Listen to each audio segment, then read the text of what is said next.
గత 2 ఏళ్లుగా ఒక భక్తురాలు క్రమం తప్పకుండా దుబాక స్వామిని దర్శించుకుంటూ ఉండేవారు. ఒకానొక సమయంలో ఆమె చెల్లెలు తన భర్తతో సమస్యలు ఎదుర్కొని విడిపోవాలని నిర్ణయించుకుంది.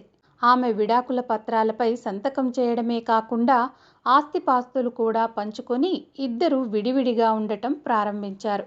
ఆ భక్తురాలు తన చెల్లెలితో, మనం ఒకసారి స్వామి దగ్గరకు వెళ్ళి నీ భవిష్యత్తు ఎలా ఉంటుందో అడుగుదామని చెప్పి ఆమెను దర్శనానికి తీసుకెళ్లారు. స్వామిని దర్శించుకున్నప్పుడు తొందరపడి నిర్ణయాలు తీసుకోవద్దు, అంతా సర్దుకుంటుంది, మీ భవిష్యత్తు బాగుంటుంది అని దీవించారు. కానీ స్వామి, మేము విడిపోయాము, నేను పత్రాల మీద సంతకం కూడా చేసేశాను అని విన్నవించుకుంది. దానికి స్వామి నవ్వుతూ, ఏమీ పర్వాలేదు, అతనే స్వయంగా మీ దగ్గరకు వచ్చి ఇంటికి తీసుకెళ్తాడు, ఆ తర్వాత మీకు ఒక మగబిడ్డ కూడా జన్మిస్తాడు అని దీవించారు. స్వామి చెప్పినట్టుగానే ఆమె భర్త స్వయంగా వచ్చి ఆమెను తన ఇంటికి తీసుకెళ్లారు. వారిద్దరూ మళ్ళీ సంతోషంగా కలిసి ఉండటం ప్రారంభించారు. కొంతకాలానికి ఆమె గర్భం దాల్చింది.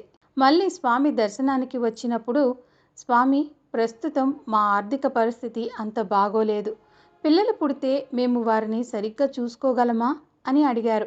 భయం వద్దు, బాబు ఎదుగుతున్న కొద్దీ మీ జీవితం కుదుట పడుతుంది, ఆహారం, నివాసం లేదా మరే ఇతర విషయాల్లో కూడా మీకు ఎలాంటి లోటు ఉండదు అని దీవించారు. స్వామి దీవించినట్టుగానే ఇప్పటికి 4 ఏళ్లు గడిచాయి. ఆ కుటుంబం ఎలాంటి సమస్యలు లేకుండా చాలా సంతోషంగా, సుఖంగా జీవిస్తున్నారు.